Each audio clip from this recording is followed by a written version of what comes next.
question, what is the coefficient?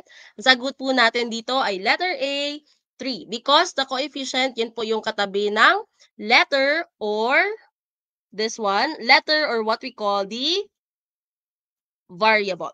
Okay, variable. And then, this term naman po sa ating expression, this term that doesn't have a variable, we call this one as constant. Again, constant. And then, lastly, ang ating exponent po, we call that the degree. So, kung ang question naman, what is the degree? Ang kukunin po niyong sagot is yung highest exponent. Kasi it's possible na baka may ibang variables pa na may exponent. So, kapag degree naman po yung tanong, highest exponent po ang kukunin ninyo. So, for this question, our answer is letter A, 3. Okay, next, number 2. So, we have to simplify the expression. Now, wag po tayong magpanic if we see a lot of terms in the expression. So, sa let, mostly sa mga questions, they only use the algebra, yung madali lang po talaga or simple lang na algebra. So, if you are a math major, dapat basic na lang sa atin ha, ang algebra. And if hindi naman po tayo math major, don't worry because madaling-madali lang po itong mga questions na ito. So, 2y squared. Okay, for this one, 2y squared plus 4y minus 5xy plus 8xy plus 2y squared plus 3y. Okay, for this question naman, everyone, for this question, simply start with writing the terms together with similar terms. So what we mean by similar terms? When you say similar terms, dapat pareho ang letter at pareho ang exponent. So regardless of the coefficient, so ang titingnan nyo lang ay yung letter and ang exponent. Pareho ba sila ng letter at exponent? So for 2y squared, ang kapareho niya dun sa kabila ay 2y squared. Now plus because positive si 2y squared. So plus 2y squared. Next, si 4y plus 4y. Ano yung kapareho niya doon sa kabila or yung similar term niya? So, we have plus 3y. Okay, plus 3y. Next, negative 5xy. Negative 5xy. Ang like term na, i-combine natin siya sa plus 8xy. Okay? So, ayan na, na-rearrange na natin yung expression. So, magkakasama na yung mga like terms. So, we have here 2y squared plus 2y squared plus 4y plus 3y minus 5xy plus 8xy. So, mangyayari, pwede na po natin silang i-add. Now, sa pag-add po ng terms, ang i-add nyo lang ay ang coefficient. Yung number lang nakatabi ng mga variables. So, 2 plus 2 is 4. And copy nyo lang yung variable and exponent. So, we have 4y squared plus. So, 3 plus 4, we have 7y. And then, itong next one, as you can see, negative po siya and positive. So, if different ang exponent, anong gagawin niyo? If different ang exponent, you have to subtract. And as you subtract or minus yung dalawang term, syempre po, ang sign na gagamitin ninyo ay yung sign ng mas malaking number. So, we have plus. Now, 8 minus 5, that is 3. And again, copy lang si xy. So, ang sagot natin dito ay letter A. 4y squared plus 7y plus 3xy. So, that is applicable both in adding and subtracting polynomials. So, yun po. Make sure to rearrange first. So, rearrange nyo muna before you add or subtract the para hindi po tayo maguluhan. Pero if ikaw naman ay magaling na sa algebra, you can go directly as long as you combine the like terms. So, yun lang po yung mga like terms. You identify the like terms. Okay, next question. Question number 3.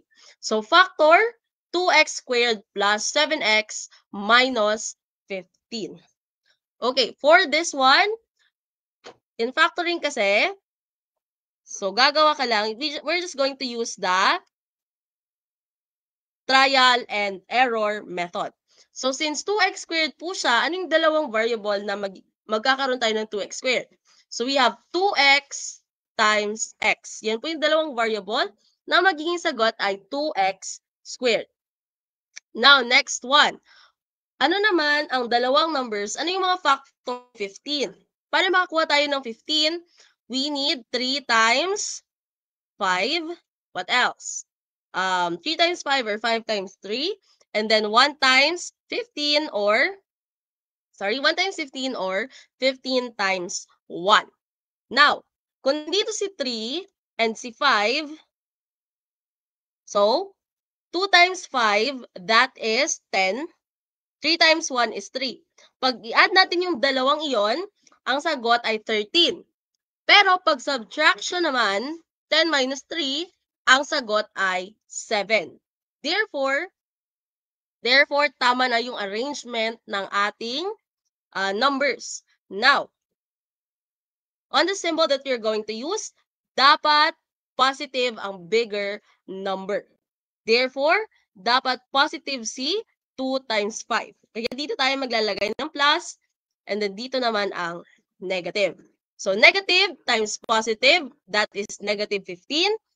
Pero, positive 10 minus negative minus 3, ang sagot ay positive 7x. Kaya ang sagot natin dito ay letter. Okay, so wag tayong masyadong ma-confuse ha. Dapat tingnan nyo yung inyong answer.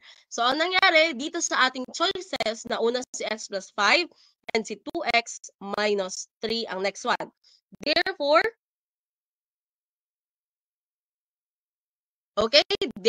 make sure talaga po na tama yung sagot na mapili ninyo. Kasi minsan sa sobrang pagmamadali, baka mapili natin yung maling sagot. So again, ang sagot natin ay letter B. Okay? Sagot natin po ay letter B. X plus 5 times 2x minus 3. Okay, one tip naman para hindi masyadong mahirapan dito. One way is, halimbawa, we are going to substitute. So let's say ang x natin ay 1. Let's just try this if this will work. So, for example, this is 1. X natin ay 1. Ang value ng ating x ay 1. So, 1 squared is 1. Let's try to substitute 1 to the equation. So, that is 2 times 1. That will be 2 plus 7 minus 15. So, this is 8 minus 15. Ang sagot dyan ay negative 7. Okay, let's try to substitute 1 also to the answer. So again, answer natin dito ay B. So this will become 6 times, so 2 times 1 is 2 minus 3. Okay, negative 1. Okay, sorry. Ako yung mali. Okay, this should be 2 plus 7, hindi yan 8. Yan po ay 9. And 9 minus 15, hindi yan 7. That is negative 6.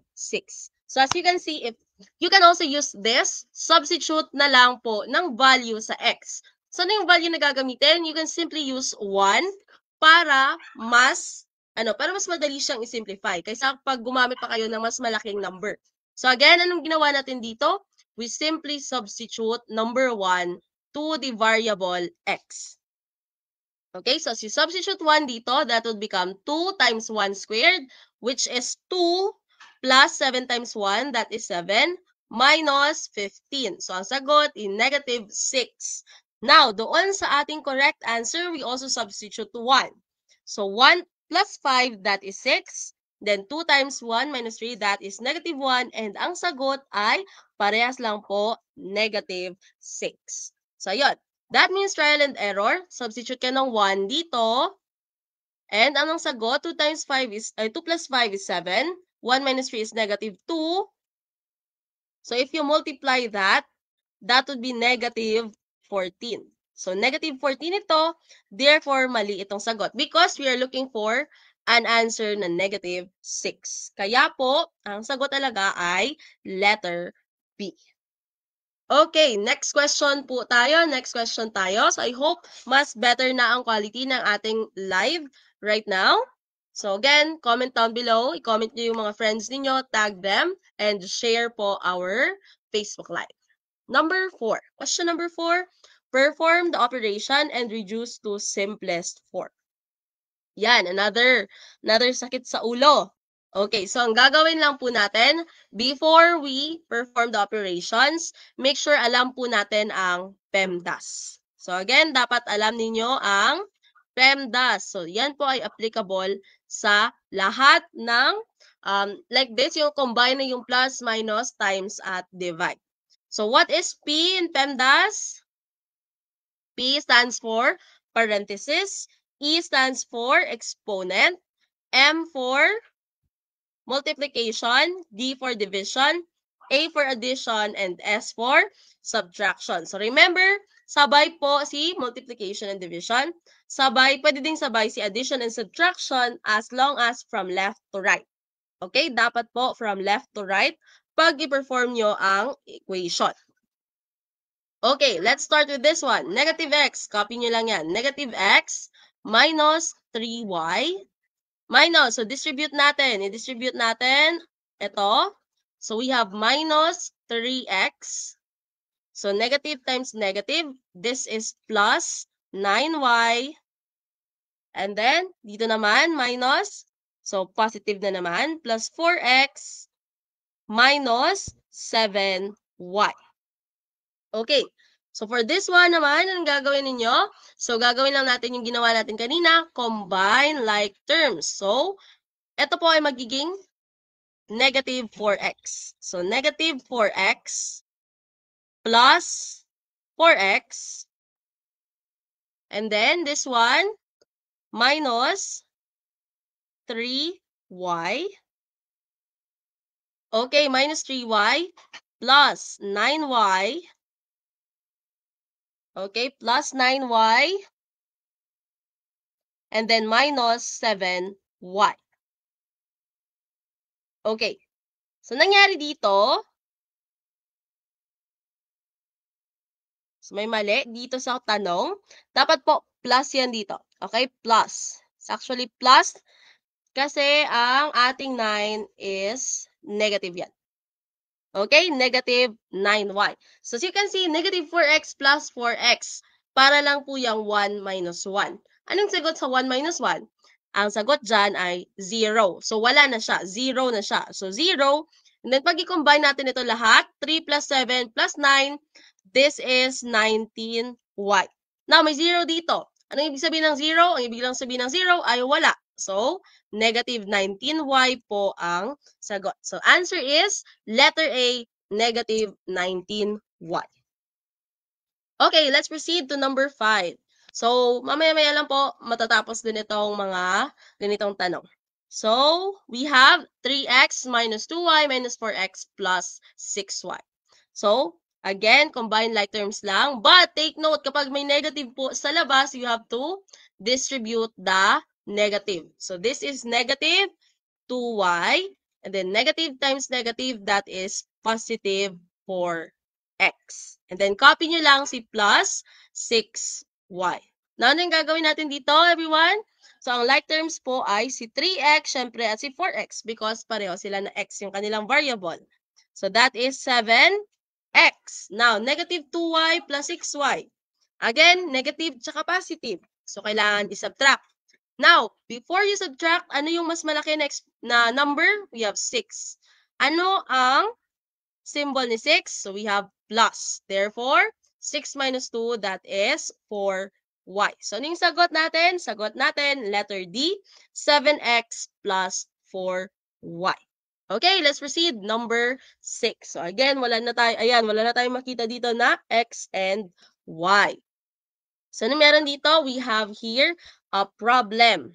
Pinakaayaw ng lahat ay itong problem solving. So, ang kailangan lang po natin sa problem solving, everyone, kailangan dito ang inyong understanding. Kailangan po na iintindihan nyo ng mabuti ang tanong. So, a recipe. Ayan, may recipe. A recipe for custard requires 4 eggs for 8 cups of flour. So, sa 4 na itlog, kailangan 8 cup ng flour. Now, this is a ratio and proportion problem. Therefore, pwede po mas madali gumamit tayo ng fraction. So, sa 4 na itlog, dapat may 8 cups ng flour. So, for every 4 eggs, kailangan 8 cups of flour. Equals. Now, tandaan nyo, nasa taas, anong nasa taas? This is the number of eggs, sa baba ay ang flour. So, this is the eggs, and this is for the flour. Okay. Now, kailangan yung number sa kabila, dapat eggs din, tsaka flour. Now, ano lang yung meron tayo? We have number of cups ng flour, 32 cups. Therefore, dito yan siya si 32 kasi nasa baba yung cups for flour. So, ang gagawin nyo lang po ay cross multiplication. So, let's say ito ay si eggs. Okay, number of eggs yung hinahanap natin. So, cross multiply lang natin. So, 4 times 32. Ilan yung 4 times 32? That is 128. 128 na yan, i-divide lang po natin siya sa 8 para makuha natin ang number of eggs. So, 128 divided by 8, ilan po ang ating sagot? So, 128 divided by 8 is, dapat ang number of eggs natin dito ay, so 128 divided by 8, that is 16. Therefore, ang ating sagot dito, ilan ang number of eggs natin? Dapat po sa 32 cups of flour, dapat 16 eggs. Okay? Kung sa 4 or sa 8 cups of flour, 4 eggs, sa 32 cups of flour po ay 16 eggs. Okay, number 7. So number 7, the pair of integers which are relatively prime is. Now, anong ibig sabihin kapag sinabi natin na prime? Okay, what do you mean when you say that numbers are prime? Ayan, kapag prime po, prime numbers, dapat ang factor lang po ng prime numbers is 1 and itself. Okay? Prime numbers, ang factor lang ng prime numbers ay 1 and itself. Now, si 18 tsaka si 4, kay 4 pa lang, ang factors ni 4, 1, 4, tsaka 2. Therefore, hindi siya prime. Si 4, hindi prime. Therefore, si letter A, hindi na siya prime. Now, ano yung sinasabi pag relatively prime? When you say relatively prime sila, dapat ang factor po nilang dalawa or ang common factor lang nila ay 1. Again, paano natin masasabi na relatively prime? Hindi naman kailangan na prime number lang siya. Ang kailangan, ang factor or ang common factor nilang dalawa ay 1 lamang. So, si 18 tsaka si 4, ang common factor po nila ay 2 at 1. Therefore, hindi sila relatively prime. Si 24 at 18, may common factor sila na 6 at saka 2. Therefore, hindi din po sila relatively prime. Si 6 at 45 naman, may common factor sila na 3 tsaka 1. Therefore, again, hindi sila relatively prime. Now, ang relatively prime lang po dito ay letter D, 4 and 7. Yan. Question number 8. Okay, for question number 8, yung question number 8, the greatest common factor of 52 and 104 is, so yan, take note po ha na yung ibang question dito galing po sa mga previous na LET examination. So I hope talagang makapanood po ang iba sa ating live ngayong gabi. So the greatest common factor of 52 and 104 is, so kung mahirapan tayo na maghanap ng factors ni 52 and 104, pwede po tayong gumamit ng method na ganito. So, yan. Para siyang branch. So, mahirap mag-isip, di ba? Ano kayang factor niya? So, kapag even siya, start po tayo sa 2. So, that is 2 times 26. And then another 2 times 13. So, ayan na po yung mga factor ni 52. Another is 2 times 52, 2 times 26, and then 2 times 13. Okay, sa greatest common factor po, ano yung kailangan natin sa greatest common factor? What do you mean when you say greatest common factor? Okay? So, greatest common factor ay yung pinakamalaking number na pwede niyang ma-divide si 52 and ma-divide niya din si 104. Now, as you can see dito, ang greatest common factor dapat nilang dalawa ay si 26. Kasi yan yung pinakamalaking number na ma-divide niya si 104 and si 52. But as you can see, wala pong 26 sa choices. Again, walang 26 sa choices. Therefore, ang sagot ay letter B po. Letter B, 13. Yes po, letter B. Very good. Number 9. So for number 9, find the least common multiple of 5, 2, and 7. So baka po na-confuse tayo when it comes to least and greatest common factor.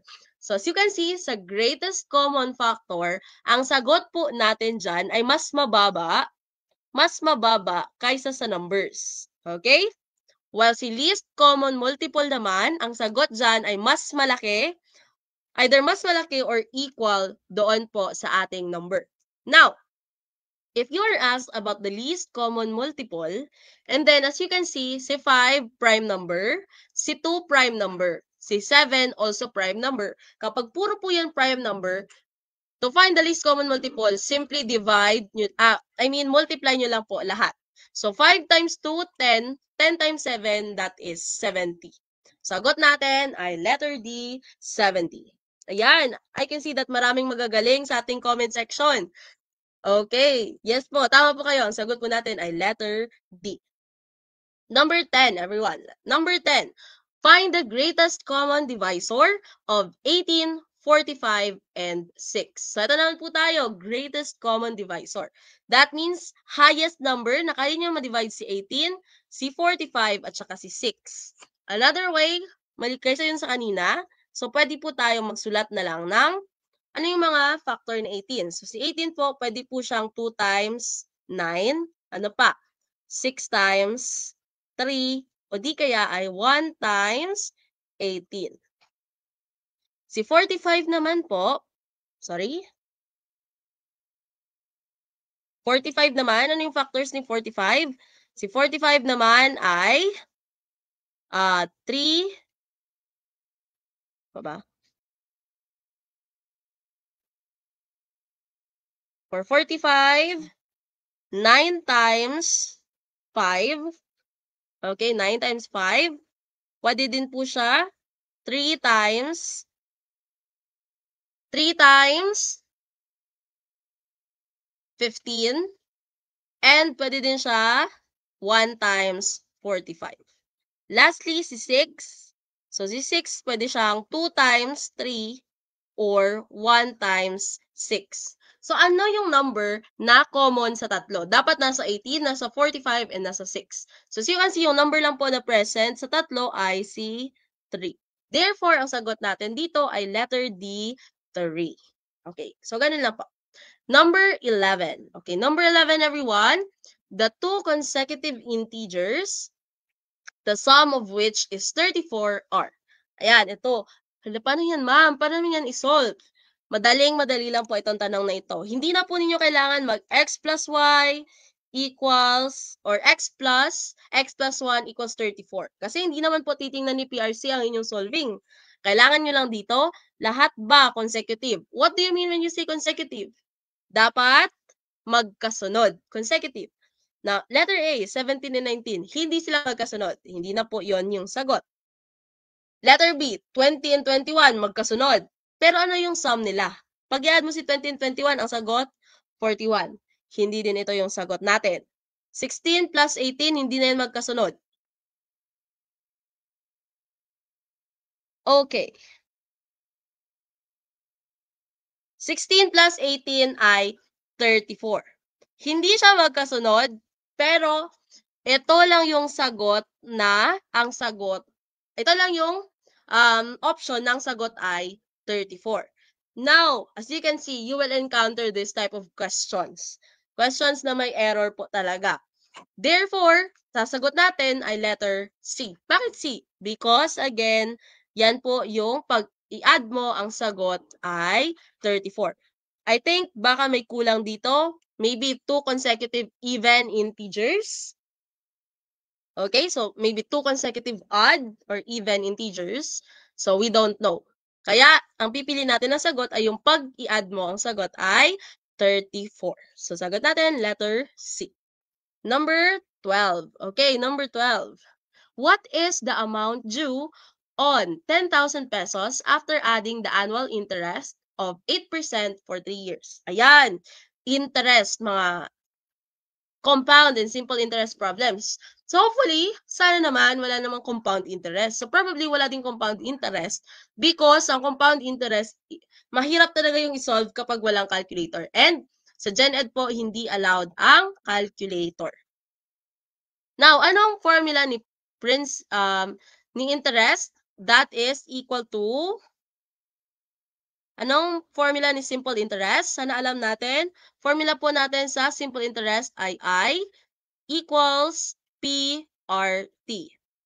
Tandaan nyo yan ha. Kailangan po talaga alam nyo yung formula.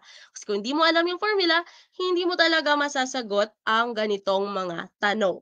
So remember, memorize po natin yung mga formula. Okay. I equals PRT. Now, tandaan, ang tanong, amount due. Hindi lang yung interest ang tinatanong dito. But to get the amount due, kailangan makuha muna natin yung interest. So, ano yung principal amount? So, yung principal amount, yan yung pinakauna mong, o yan talaga yung kapital mo, kumbaga, or first mo na money. So, you have 10,000 times 8%. And hindi po yan dapat 8, hindi po dapat times 8 ha, kasi percent, that should be 0.08. Times, of course, time, ilang taon? So, 3. Tandaan natin ha, ang time natin ay in years. So, in years po yan. Therefore, kung 3 months ang nakasulat dito, halimbawa lang, 3 months, dapat po ito ay gagawin ninyong 3 divided by 12. Okay? Now, 10,000 times 0.08 times 3, ano yung sagot? 10,000 times 0.08 times 3, that is 2,400. So again, ito po ay 2,400. Ma'am, wala namang 2,400 sa options. Saan po yun? Saan yung options? Saan ang 2,400? So again, remember, ang tanong, ano yung amount due? Ang amount due po, kailangan principal po yan plus interest. Therefore, 2,400 plus 10,000, ang sagot natin ay letter C po, 12,400. Okay? Number 13, the simple interest pa rin tayo. Simple interest. Anong pinagkaiba nito dun sa previous question? Dito po ang tanong, ano yung simple interest? Therefore, interest naman ang hinahanap dito. Okay, so we have, again, I equals PRT. Wag na wag niyong kakalimutan yan. I equals PRT. Okay. So kahit po, iba-iba pa pong pangalan ng gamitin nila. Si Ana, si John, sino pa yan. Ganon pa rin po ang formula niyan. I equals PRT. Now, principal amount, 20,000. 20,000 times 0.09. Tandaan natin, basta nasa ones lang or isa lang yung number ng ating percentage, 0.09 dapat or 0.0 something. Times, ano yung time natin? 3. So, 20,000 times 0.09 times 3. Ano yung times 3? Ano yung sagot natin? Ang sagot natin ay 5,400. So again, 20,000 po, that is the principal amount, times interest na 0.09 times 3. So sagot, 5,400. Okay? Next question tayo, question number 14. Okay, question number 14. Vivian obtained the following results from her mathematics examinations: 90, 83, 82, and 85. What score must she get on the next examination so that her average score is 86? Tanong naman natin dito ay average score. Now, ano yung average score mo dito? 86. Tandaan, eto, apat na score. Now, ang kailangan niya, 5. Kasi nga, may next pa na examination. So, simply multiply 86 times 5. So, 86 po times 5 is equal to what?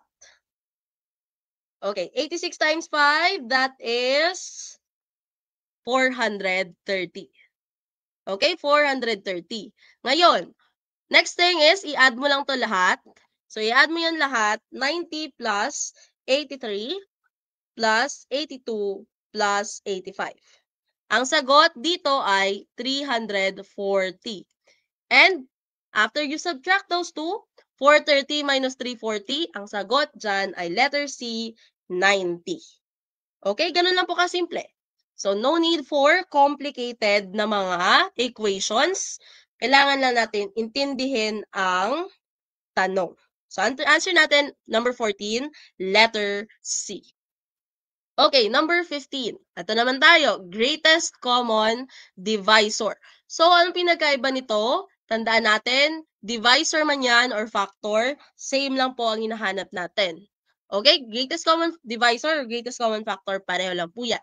Now, ano mga factors ni 24, 45, and 5?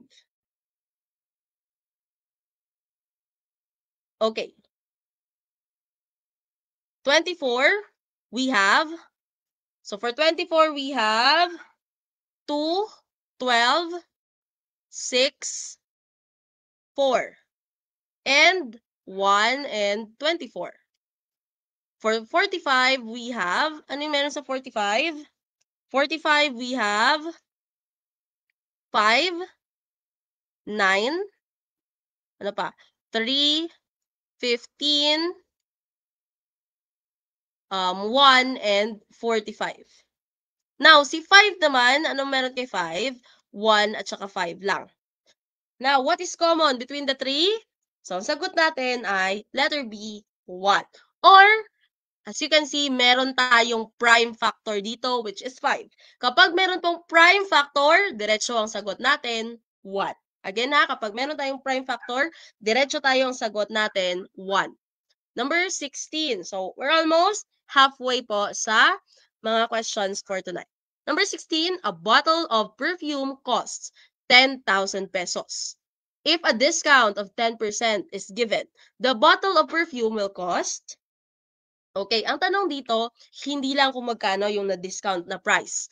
Kailangan natin malaman ang cost.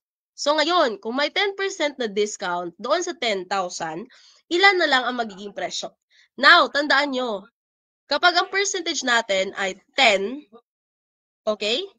Kapag ang percentage niyo ay 10, kailangan nyo lang gawin po, from the decimal point, just move 1 point from there.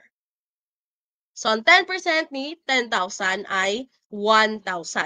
So, discount siya, so kailangan mo siyang ibawas dun sa original price. So, 10,000 minus 1,000, sagot natin, letter A po, 9,000. So, again, 10,000. Ano yung 10% ni 10,000?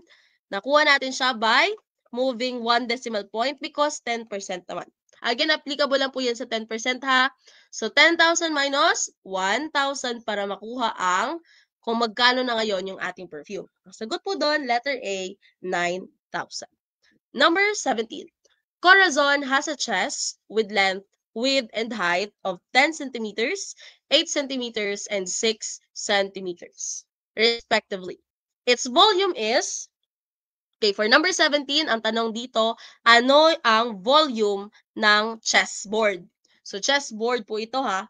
Now, anong shape ng chessboard? Ang chessboard po ay rectangular prism. Okay, rectangular prism siya. So, kung rectangular siya, gagawin nyo lang simply length times width times height. Okay, kagaya po ng mga aquarium, ano pa ba yung mga rectangular prism dyan? Aquarium or box. Box halimbawa ng sapatos. So, ganun po. Basta mga ganun na shape, length times width times height lang yan. So, 10 times 80, or sorry, 8 times 6 is 48, times 10, so ito lamang ay 10, times 8, times 6. So, anong sagot natin dito? Number 17? Number 17 is letter B, 480. Okay. Number 18. Okay? Number 18. Given the following scores, 75, 60, 85, 90, 100, 70, and 90. The range is, so itong si range po, everyone, future LPTs, itong range po, ito ay measure of, ang tawag dyan? So if we have the measure of central tendency, itong si range naman, that is what we call, that's under the, wait lang. Okay, akala ko under siya sa measure of variability, hindi din pala. So okay, sa range, it's also present in, saan ba? Sa ating assessment in learning. Okay, na subject. So, pwede din po itong question na to kasi, hindi lang siya nag-a-appear sa Gen Ed. Sometimes, meron ditong question na to sa Prof Ed because it's also applicable sa professional education. Again, assessment and learning. Okay, so when you say range, kapag papakinggan mo lang yung word na range, maisip mo agad, ano ba yung range? So, kung hindi mo alam kung ano yung range, wala ka nang masasagot.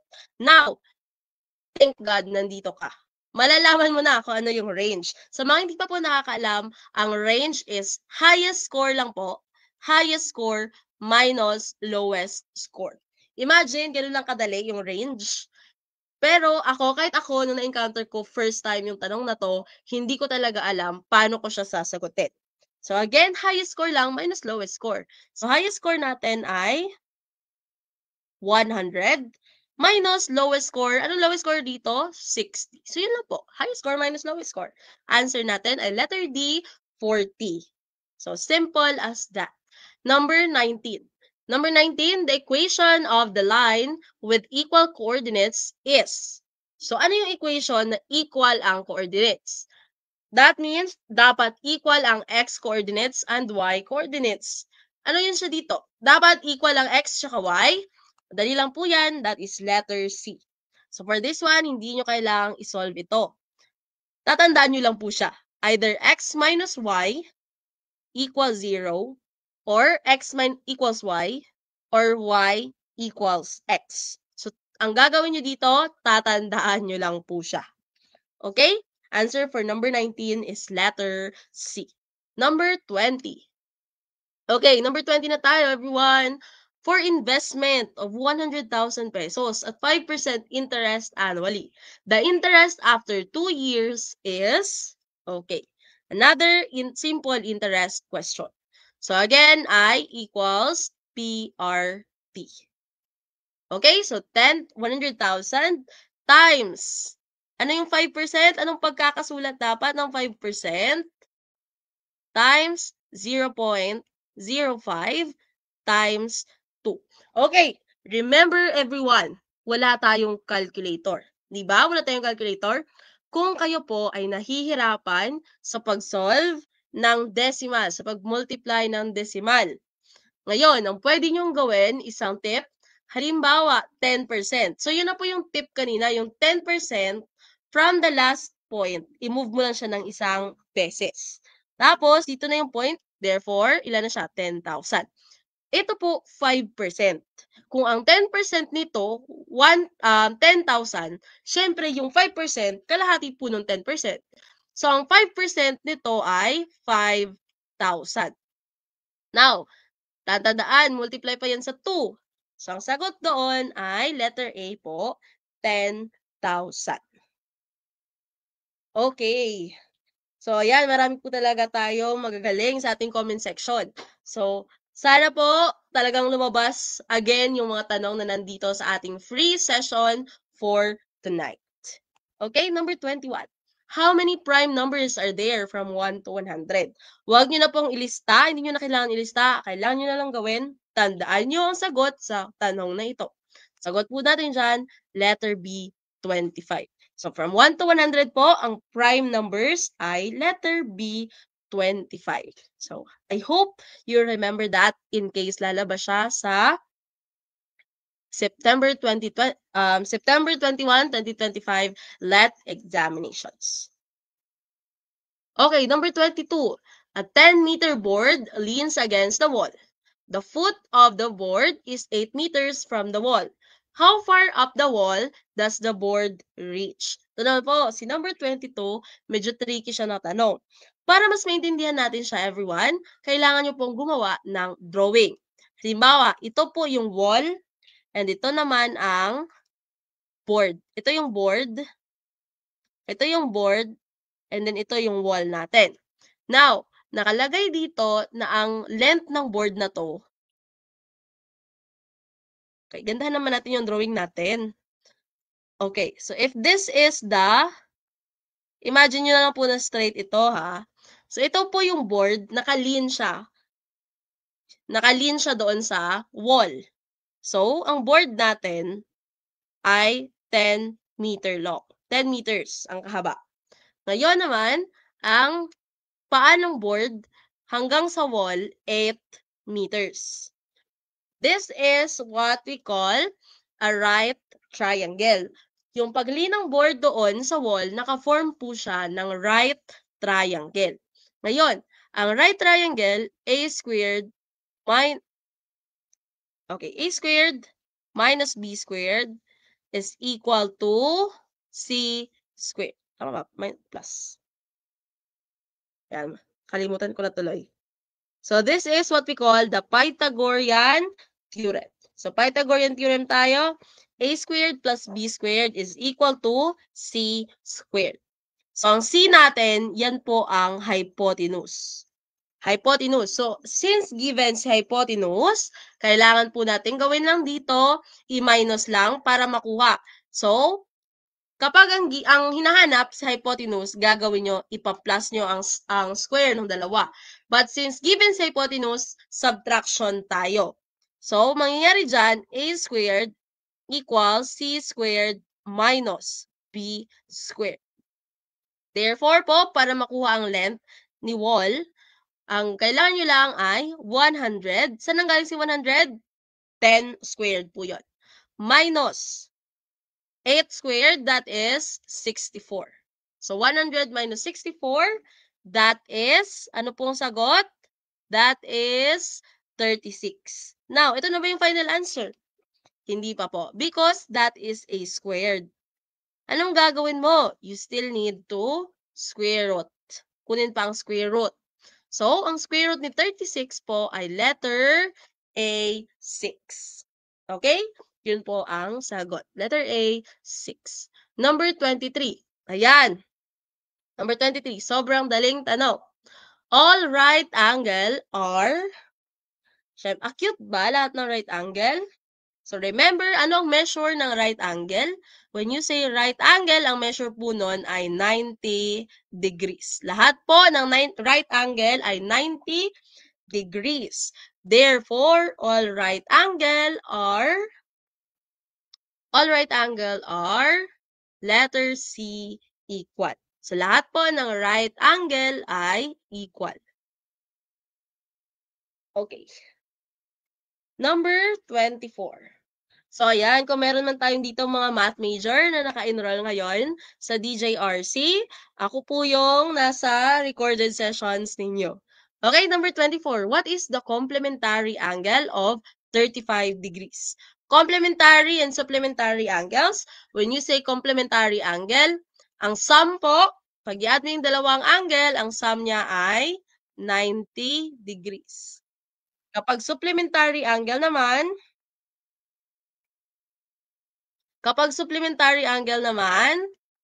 ang sum noon po ay 120 degrees. Now, para makuha ang complementary angle, anong gagawin nyo? Subtract lang. 90 minus 35, ang sagot po dyan ay letter C. Ayan, baka malikmata kayo. Ganyan po talaga minsan yung mga tanong. Kapag nagmadali kang sagutin, baka may 60, baka 65. Pero ang sagot po talaga dyan ay letter C po, 55. Kapag subtract po natin siya ng mabuti. So, make sure wag tayo magmadali ha. Counter check pa rin natin. Especially if you still have time, counter check po natin.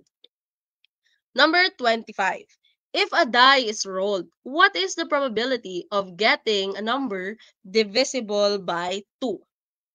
Okay, the number divisible by 2. So, probability na tayo.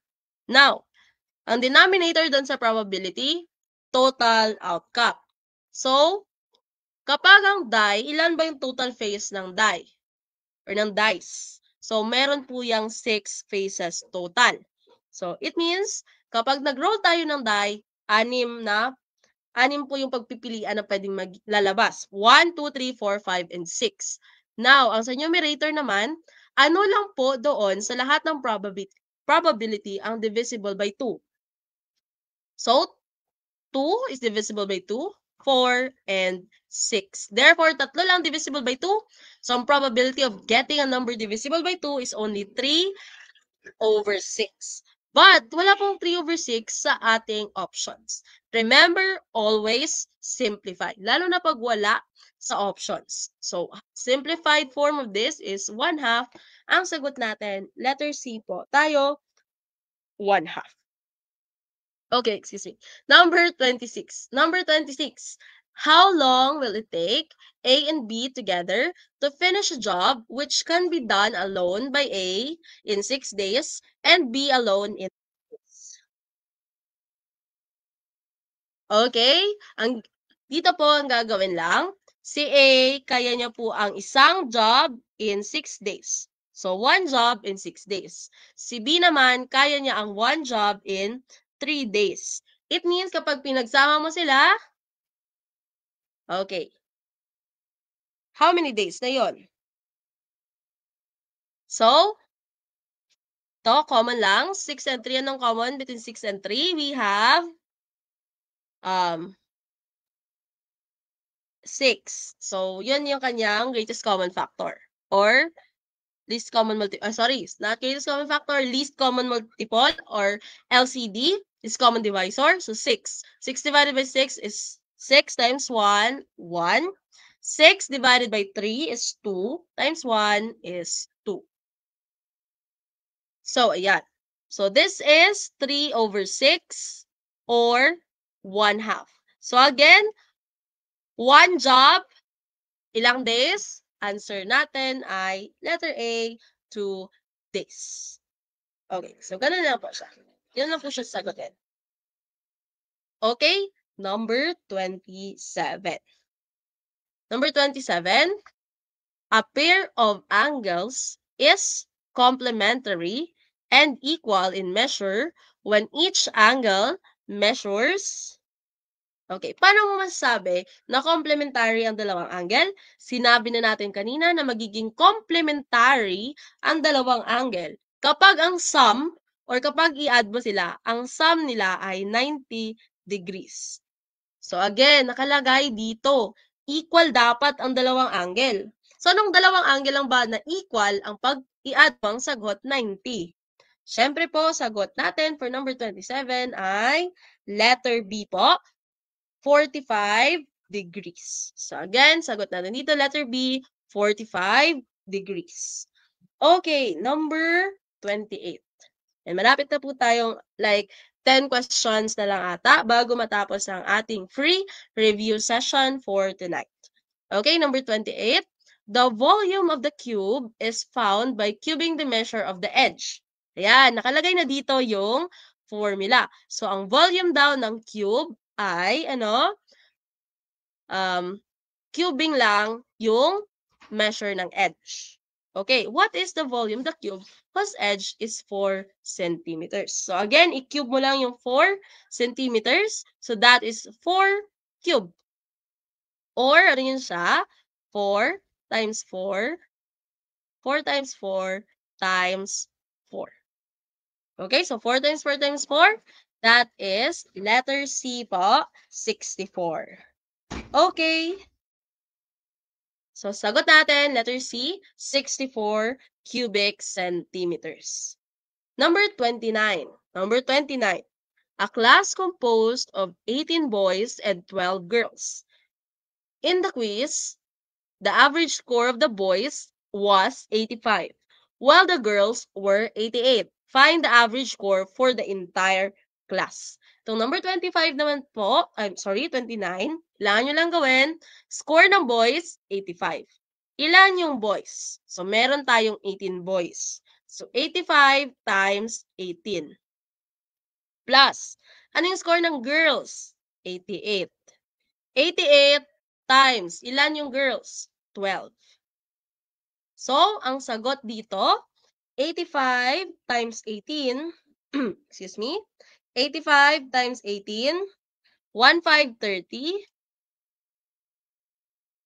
plus 88 times 12. 88 times 12, 1,056. So, ilan yan? That is 2,586. Now, divide lang po natin sa total number of students. We have 18 boys and 12 girls. So, divided by 30, lahat sila. Sagot natin ay letter C, 86.2. Again, number 9, 86.2. Okay, number 30 na po tayo. Number 30. For number 30, the sum of the sides of a polygon is the blank of the polygon. So, sum of the sides. So, remember po, ang mga polygon, two-dimensional shapes lang po yan. So, halimbawa, itong square na aking ginawa, 4 centimeters ang isang side. 4 yan lahat. So, ang sum ng lahat ng sides ay, 16. Ano po ang tawag doon sa sum ng lahat ng sides? That is, everyone, that's what we call the perimeter. Okay? Si circumference po, yan lang po yung total length ng circle.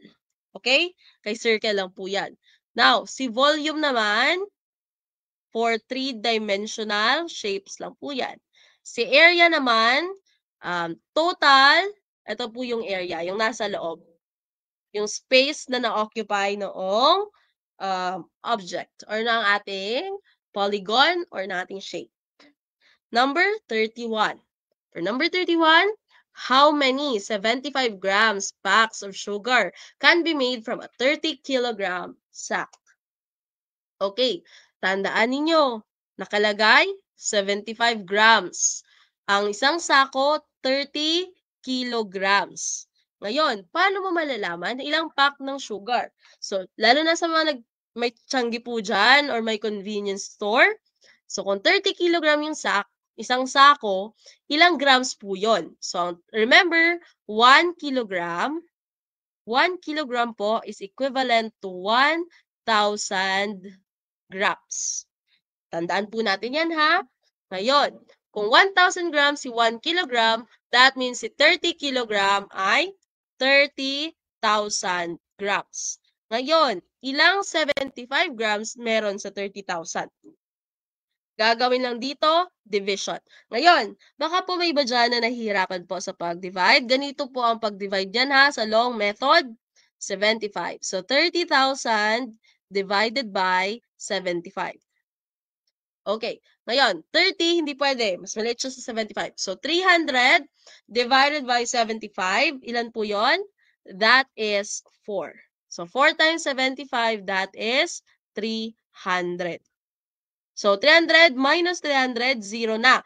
Pero hindi po 4 ang sagot, ha? Remember, may dalawa pang 0 dito. Gagawin mo lang dyan. Lalagay mo lang dito. Automatically, kasi 0. Tandaan na applicable lang yan sa 0. Kapag iba po yung number dyan, kailangan po talagang ipatuloy ang pag-divide. So, since 0 naman na, copy mo lang kung ilang yung sobrang 0. Ang sagot natin dito ay letter C po, 400. Okay? So, ganun lang po siya sagutin. Again, beware of this clues. Again, grams ito. At itong sa sako naman po ay kilograms. So, yan po. Yun po yung mga kailangan ninyong bantayan kapag na sumasagot kayo sa mga tanong sa LEP. Kasi yung iba talagang tanong, may pagka-tricky po talaga. Okay, meron pa nga doon, may nakita ako from previous talaga ng mga exams, previous examinations, nakalagay doon, ano yung mas mabigat? 1 kilong pako, 1 kilogram of nails, or 1 kilogram of cotton. O, kayo nga, ano mas mabigat doon? O, may magsagot na mas mabigat yung pako or yung nails. So again, nakalagay, pareho silang 1 kilogram. So, therefore, same lang po yung kanilang bigat. Number 32. 3 consecutive numbers have a sum of 117. What are the numbers? So again, for this question, gagawin niyo lang po, you simply need to add. Now, para mas madali, I hope mabilis na po tayo sa addition, subtraction, multiplication, and division, or sa basic operations. Kailangan po talaga yon. We are teachers, kailangan po mabilis na tayo sa basic operations. So, practice din po. Okay, so syempre po, ang tatlong 40, 120 na yan eh. Kung tatlong 40, na may sobra pa na tatlo, so 123. Therefore, si B at D, hindi na siya pwede. Now, ang sagot po dito, pag i-add mo silang tatlo, ang sagot doon ay letter C. C lang po kasi pag i-add mo ang sagot ay 117. Okay? So, ganun lang po kadali. Hindi na natin kailangan pang gumamit ng algebra. So, ganyan din po kasi isang tip sa LEP na imbis na isolve mo siya, tingnan mo na lang yung mga choices. Hindi lang po yan sa math applicable. Mas applicable po yan actually sa Prof. Ed. Diba? Elimination. Eliminate mo na yung mga talagang imposible na maging sagot. Kasi that way, mas mataas yung probability na yung tamang sagot ang inyong mapipili. Okay? Number 33. Regala Company manufactures beds. In its catalog, a double bed is priced at 5,000 pesos. 5,000 pesos less a discount of 20%. What will Riza have to pay for the bed she ordered?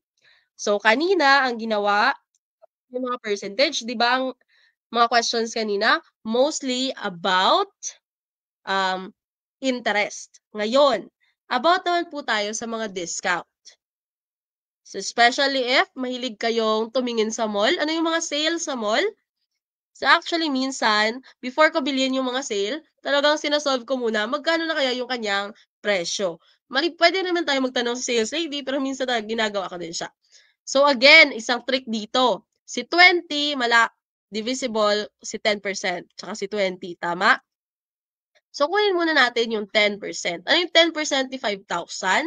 500 yung kanyang 10%. Now, 20. Ilang 10% mo yung 20? Dalawang 10% yun. So, therefore, ang 20% niya ay 1,000. Kasi dalawang 500.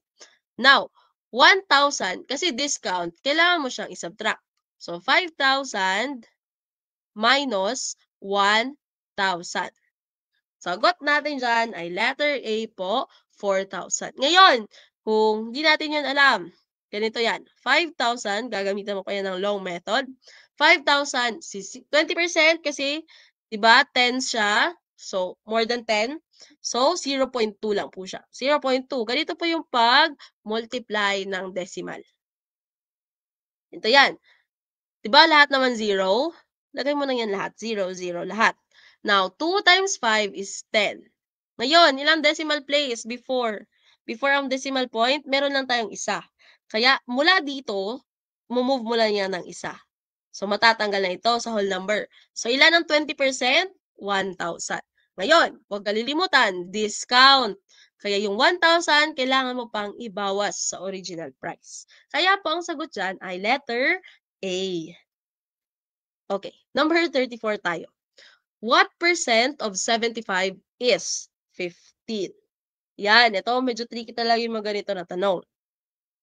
So, di ba, para makuha natin ang percent, ito, rate ang tawag kasi. Itong may symbol po ng percent, hindi po percent ang tawag sa kanya. Ang tawag sa kanya sa formula ay rate. Okay, para makuha natin, ang sagot, di ba, percent equals rate times base. Okay, rate times base. Si rate dapat naka-decimal form. So si base, yan yung original number. Ngayon, ano yung base dito? Base po natin si 75.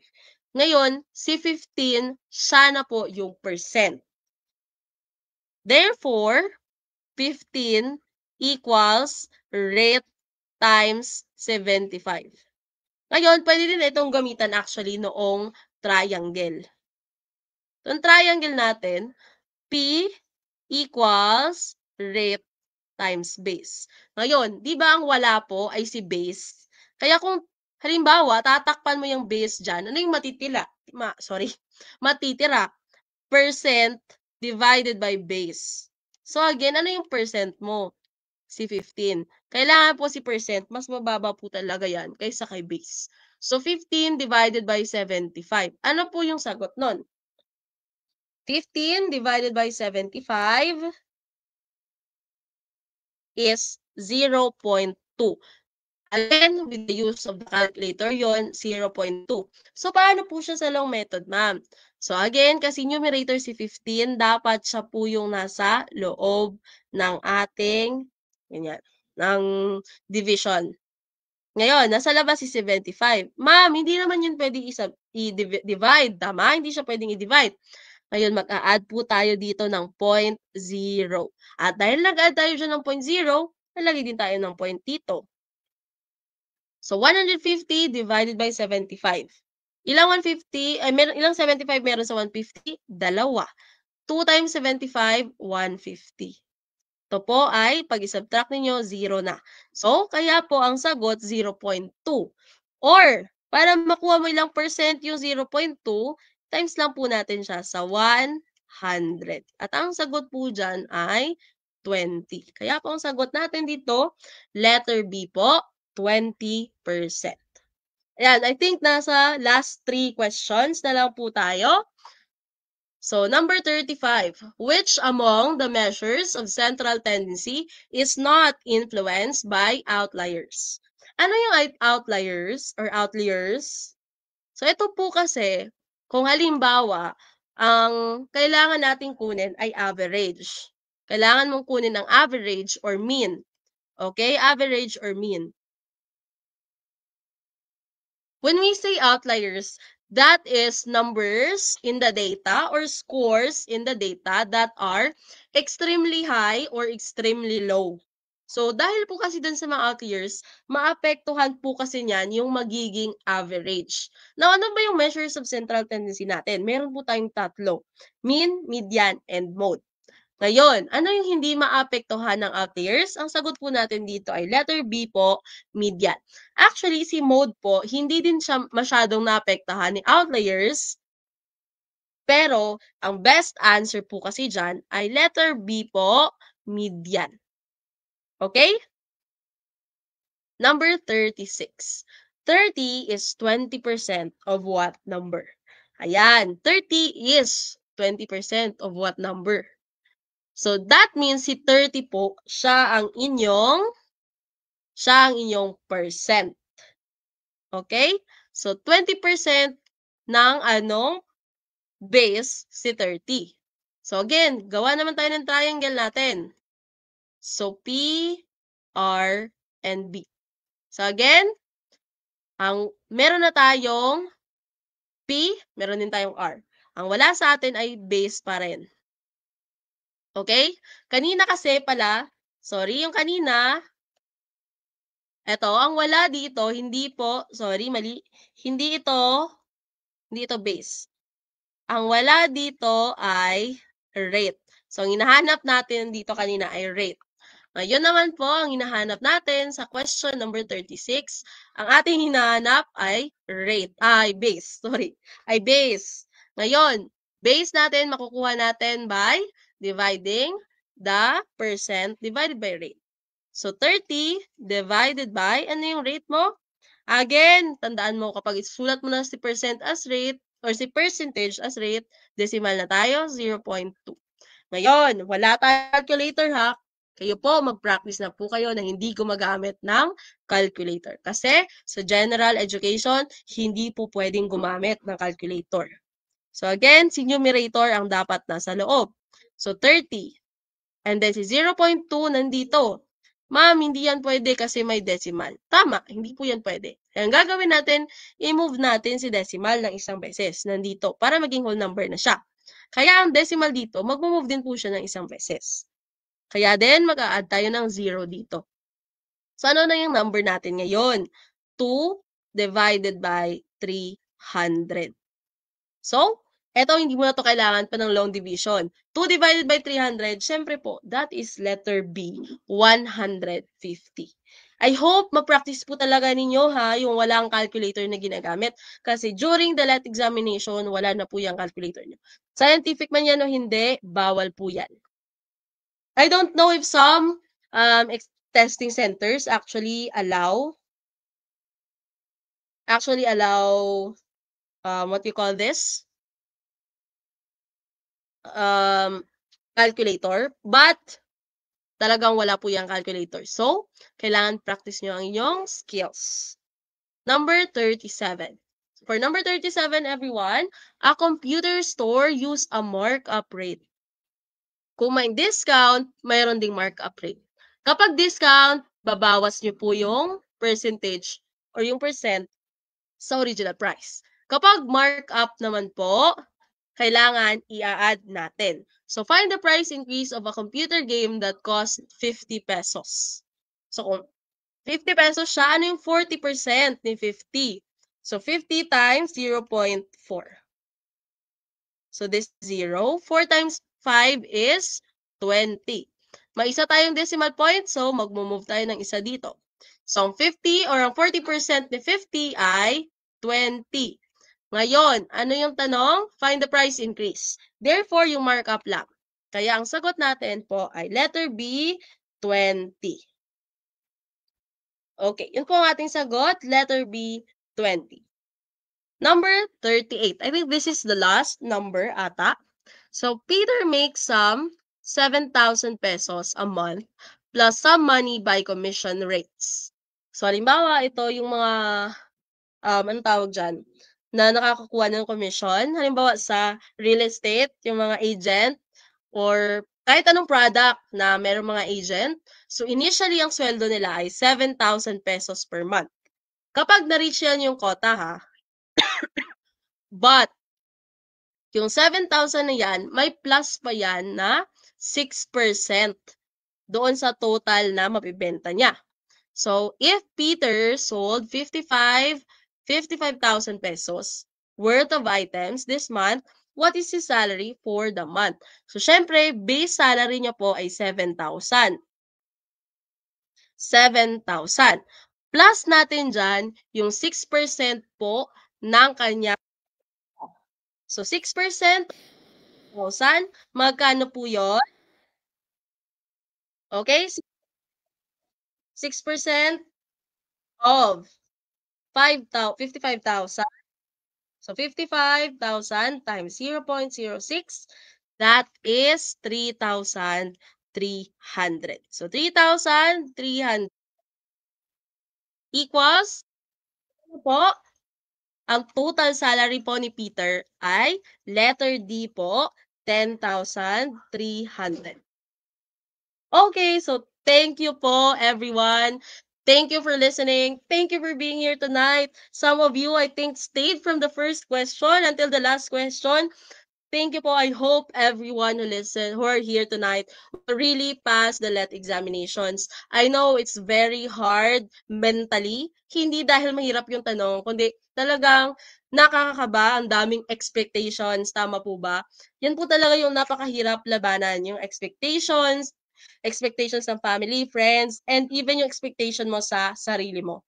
But no matter what happened, I hope that everyone will still have the drive to continue.